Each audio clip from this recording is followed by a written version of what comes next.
Okay, well, this was kind of a crazy E3. I don't think anyone really knew what to expect, and I've got a lot of footage I'm still going through. I've got to write a few scripts, do some voiceovers, but the first thing I thought I'd share was the swag that you were likely to get from E3, and actually there was a lot of it this year, at least a lot compared to last year. Last year was probably the worst year I've ever seen in terms of convention swag. And if you're not familiar with this phenomenon, conventions like E3 or anywhere where they're showcasing new games or you're showing news for new systems, something like that, a lot of the stands will actually give away free stuff, something commemorative of the game or the system in question, So usually it's something minor, just like a trinket, like for instance, 2 years ago for Dragon Age 2, they had this big inflatable polearm sword that the character is noted to use. So stuff like that, T-shirts and things like that. 2 years ago it was really good. Last year was really bad. In fact, I think the only swag that I managed to get aside of one company gave me a hoodie. A hoodie. I think it was Terra, but that was actually something like exclusive to press. And I really think one was likely to get more swag bags than actual swag. You would see people look ridiculous in these things. They have these enormous purse style bags that go from high on the hip to down to shoe tops. These big bags that you would just stuff with things. And, in previous years, you would get a lot of this stuff. You would literally be able to fill bags of that stuff. And so some people go to conventions specifically to accumulate swag. And so I had a backpack that usually was for my camera and things like that. But I managed to fill my backpack virtually every day with just a lot of stuff. So, and really, it was for me and my brother because my brother was with me at the show, and so, all told, I probably filled my backpack, one and a half times really. So there was a lot of stuff, and I thought I'd go over it with you just to show what was possibly there. What you could get if you were willing to wait in line. And being press, I was able to jump the line a few times because they like to show things to media first of all because we're likely to say good things about them. So Microsoft, the big thing for Microsoft pretty much exclusively was Halo 4. Aside from some Kinect stuff, and so they had a few things set up, like big replicas of the Warthog and the all-terrain vehicle up there. So you could take pictures of yourself in front of the Warthog. I actually believe there's a picture of this on my Facebook or Google Plus page. So they would print it up for you for free, and you could email it to yourself. So that was actually pretty cool. It's kind of cool to get swag like this because nobody else really does it. So shirts are nice. Shirts are always really cool. In fact, they're my favorite swag. Half of my wardrobe from 2 years ago was pretty much convention swag T-shirts. So this was Microsoft and Halo 4, and actually this is Halo Waypoint. So that's a big ad for that one. So another thing that was being handed out was they didn't tell us what this was. They handed out this box from Bethesda, and this could have been anything, So we actually went back, and here's what it is. Me and my brother got one each, and so they're speakers. Okay, so you pull them out and they're flat, and then you fold them into little cardboard box-shaped speakers, and so they're advertising for Dishonored and The Elder Scrolls Online, and I have a lot to say about both those games. You'll see them pretty soon. But yeah, they're little speakers. I haven't tested them out yet, but they're really meant to plug into your iPad or something like that, or iPod. Well, whatever you want to put speakers on, really. I wouldn't use these as a replacement for your PC speakers, obviously, but yeah, this was original. I wouldn't have gone this way myself, but definitely a new take on it. That one's definitely new. Let's see. Oh, I actually have extra swag. In fact, I'm pretty much gonna is that one I just showed you. This box here. Not sure what to do with it.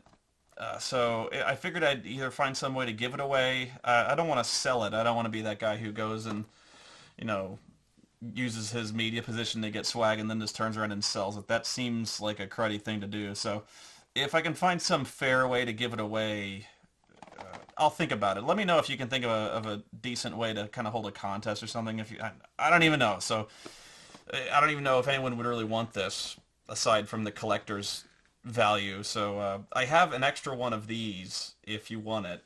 So let me think about this and I'll get it to you. I'll get back to you, that is. Also for Dishonored, they have this, which is a temporary tattoo. I guess one of a kind, you know. Um, oh, this was good. Hang on. One of the first things you saw upon entering the North Hall was Atlas, the Atlas Games area, and so you may know Atlas specifically from Shin Megami Tensei or the Persona games, and so this was one of the most popular pieces of swag. They had a ton of this. It's a T-shirt for Persona 4 Arena. The two big things they were showing on the floor was Persona Arena and Persona 4 Golden, which is going to be on the Vita. It's essentially a remake of Persona 4 on the Vita. Not sure. I'm actually reading up on the press kit now for that one. But yeah, this was really popular, and they were just giving them out. So like, but you had to get in line, and then you could take photos with the models. So usually they want you to play a demo, and so they were pushing this one really hard, and you actually had to wait in line for quite a while to get this. So yeah, we did that, and I have another. I'm keeping this one because I like Persona 4, but I have another one that I actually just found it on the floor.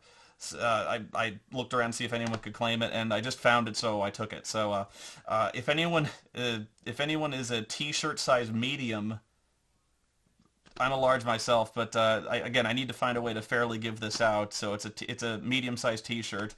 That's another thing I have to potentially give away. We're actually wrapping up here. There's only two more things I really have to show you. This is this was from Perfect World Games. You may know them from Star Trek Online, but what they were pushing this year was Neverwinter, Dungeons and Dragons Neverwinter, which is not the same thing as Neverwinter Nights or D&D Online.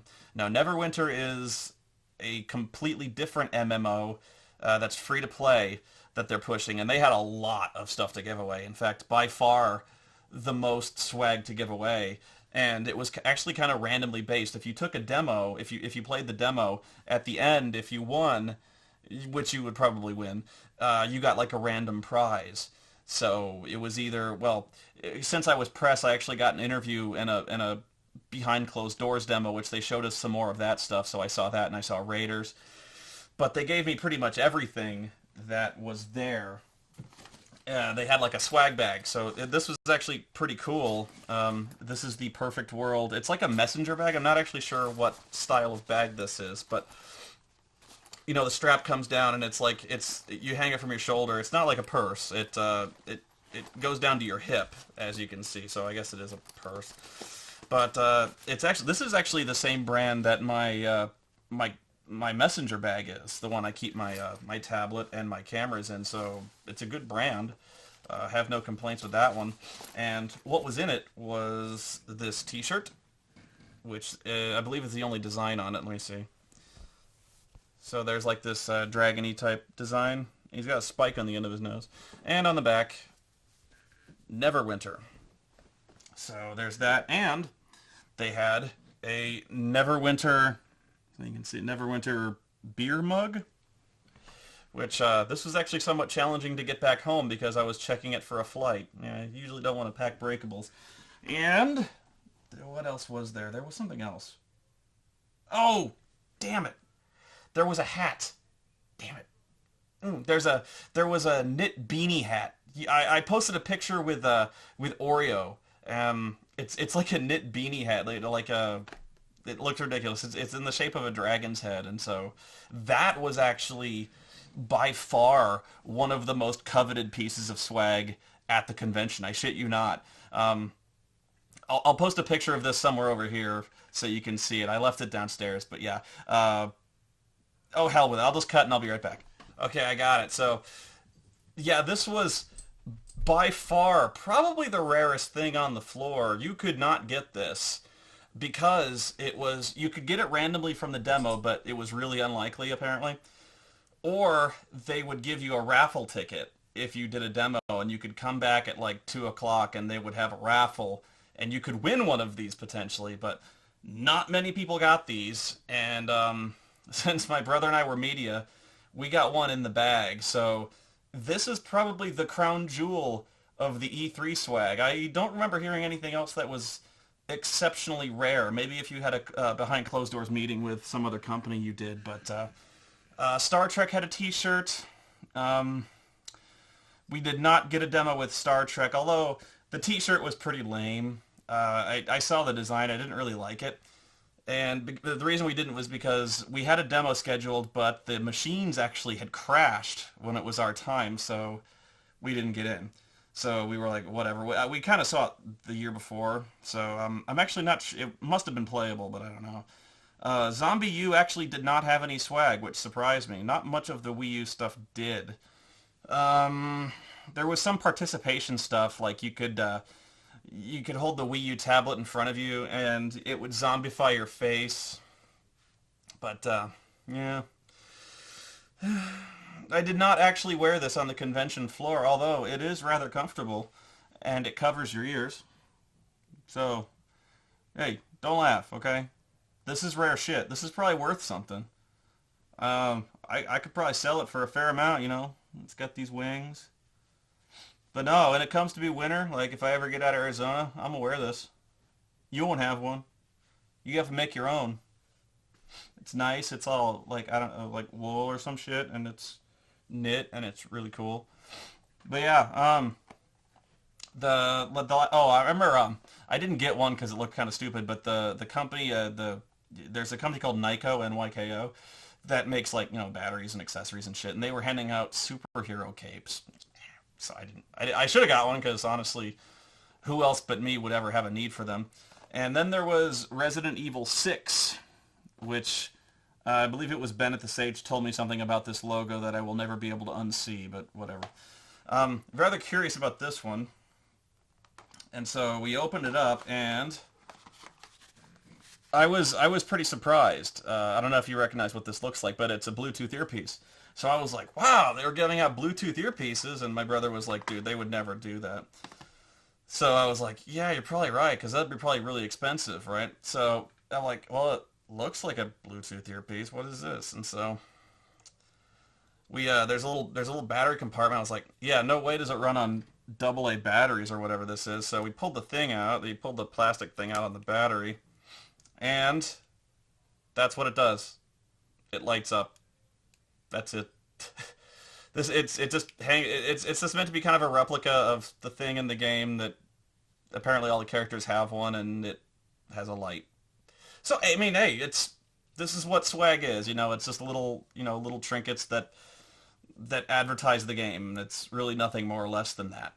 So of course, I mean, it would have been awesome if it had been a Bluetooth earpiece, but yeah, I don't think that would have been. But you know, you don't have one. So as for the demos, I'll get to what the demos were like, but the only other thing that I remember being really interesting, Square Enix didn't have anything really cool for swag, and let's see, we pretty much got everything there was to get in terms of swag, except for like the superhero capes and the Star Trek shirts. I remember last year they were big on Plants vs. Zombies. Like everyone had a traffic cone on their head, like a cardboard traffic cone. That was like really and everyone had one of those. So that really wasn't what you call a rare piece of swag. This hat is way cooler. Yeah, the Perfect World stuff with the bag was pretty much the big haul. Perfect World really went over the top for the swag there. And it sounds silly, but it's a great way to get people interested and jazzed about your game. Is, you know, if you got, it used to be in the golden days before, you know, if you remember, E3 kind of got shut down for a while. Back before that, the swag thing was huge. It was almost like, you know, it was almost like a party by Caligula, where they would just shower you with useless shit. I'm not far off with the Caligula analogy, because this was before, you know, E3 booth babes are actually dressed much more conservatively than they used to be. They've actually kind of cracked down on that to the point where I won't say they're dressed modestly, but way more modestly than they used to. In fact, I think the only women I really saw extremely provocatively dressed were the Lollipop Chainsaw Girl, and even then, I've seen worse. And there were some women who were kind of dressed in like really tight black outfits for Darksiders 2. I think it was Darksiders 2, and they were like all kind of tattooed and Suicide Girlsy, which nothing wrong with that. So well, I actually have a funny story about that. Um, we went to the demo for Devil May Cry, the reboot for Devil May Cry, and it was a really cool demo in that they took you behind these doors, and the place where they had all the demo stations set up, it was it was dressed up to look like a kind of a gothy style strip club. So you walked in there and there was like these kind of like beady curtains and like velvet drapes and there was like a chains over the door where you walk in and you kind of part the chains and go in there. Really loud music, glitter ball, flashing lights, really loud house music.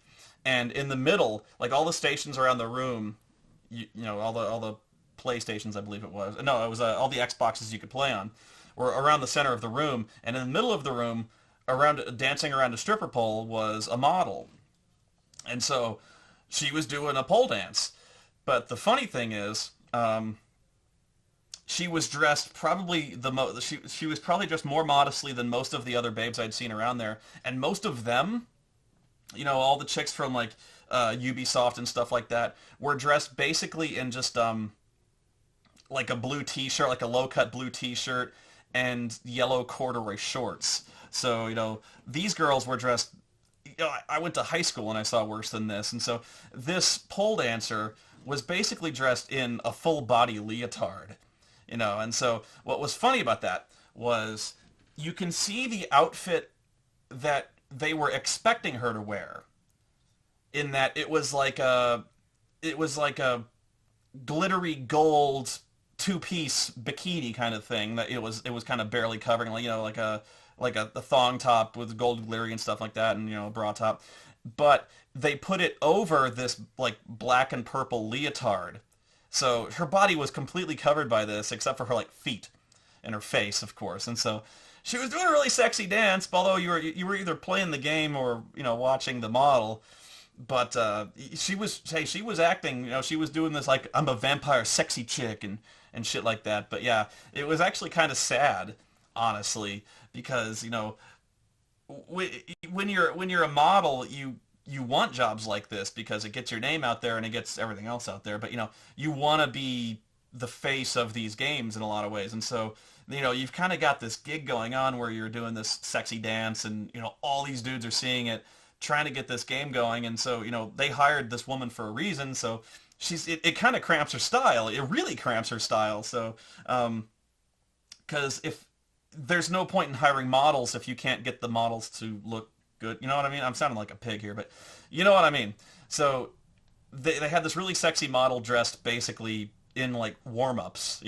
They might as well have just put like ankle warmers or those little, those whatever. So she wasn't nearly as sexy as probably they intended her to be. But that was the swag, so to speak, for Devil May Cry. I was actually disappointed they couldn't come up with something for DMC, like, I don't know, like a sword or guns or some shit. Guns, right?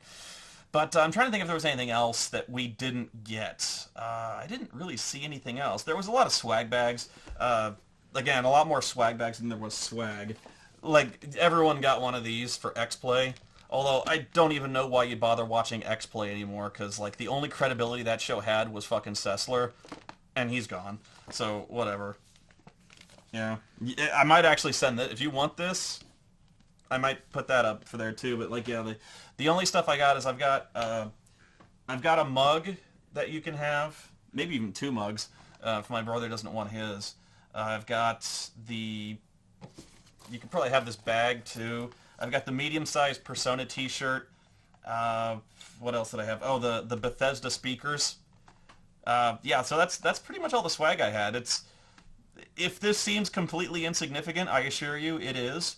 But some people live for this, and it's one of the main reasons to go to E3 or PAX or something like that. Is you play the game, you get this you get this funky convention swag that nobody is going to get anywhere else. So you kind of come across looking pimp because you've got the Resident Evil Bluetooth earpiece that nobody else has, and so it's collectible. It's something you can put on your shelf to collect dust, and it's a conversation piece. So I've got my Persona thing. Really cool. How do you put this thing back in the box now? Ah, there you go. So that's E3. If you have any other pieces of convention swag that you'd like to share, take a picture of it and just post it on the comments section. Love to see it. But yeah, it's not like the old days where I remember I never went beyond 2 years ago, but I've talked to people who have, and people would go there specifically just to accumulate mass amounts of swag and then just turn around and sell it on eBay. I don't want to be that guy, so as soon as I think of a fair way to turn around these extras I've got, I don't think I'll be charging money for them. That seems wrong somehow. So I'll work it out. And again, the shirts are so specifically sized, it may not be fair to even offer them as like a prize. You know what I mean? It's a medium-sized T-shirt. That's almost for like kids. So I don't know. You got to be medium-sized and really into Persona 4, I guess. Whatever. So until next time, I'm going to get back to work on Ultima 9, finishing that up, and a ton of E3 impressions. There's going to be less interviews from me from E3 and more in terms of covering the games that I saw on the floor. I think people are more interested in what I thought about the games than talking to developers themselves. But I've got some of that coming up. Got a lot of games to cover, so I'm going to turn that around as fast as possible. In the meantime, thanks for watching, and hope you enjoyed the swag show.